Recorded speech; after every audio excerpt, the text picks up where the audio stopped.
நினைப்பு மறப்பு, இதுவே நம் துன்பங்களின் மூலமா? அருணகிரிநாதர் மீண்டும் மீண்டும் வேண்டிய ஒரு அருள் உண்டு.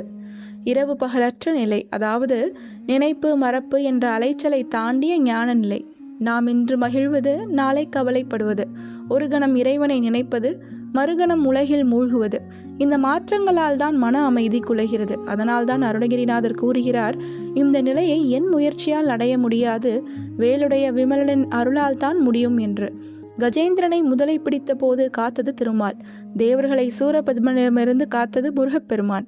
வெளிப்புற ஆபத்துகளில் இருந்து காப்பது இறையருள் என்றால், உள்ளத்தின் மிகப்பெரிய ஆபத்தான நினைப்பு மறப்பு சுழற்சியிலிருந்து காப்பதும் அதே இறையருள்தான். அதனால்தான் அருணகிரிநாதர் இறுதியில் வேண்டுகிறார், திருமாலும் மெச்சும் மருகனே, நினைப்பு மறப்பு அற்ற ஞான நிலையில் என்னை நிலைநிறுத்தி அருள்வாயாக. இறைவனை நினைப்பதை காட்டிலும் உயர்ந்தது இறைவனில் நிலைத்திருப்பதே என்பதை இராப்பகல் அற்ற இடம் காட்டி, யான் இருந்தே துதிக்க குராப்புனை தண்டயம் தாள் அருளாய், கரி கூப்பிட்ட நாள் கராப்பட கொன்ற கரி போற்ற நின்ற கடவுள் மெச்சும் பராக்கிரம வேலா நிருத சம்ஹார பயங்கரனே என்று.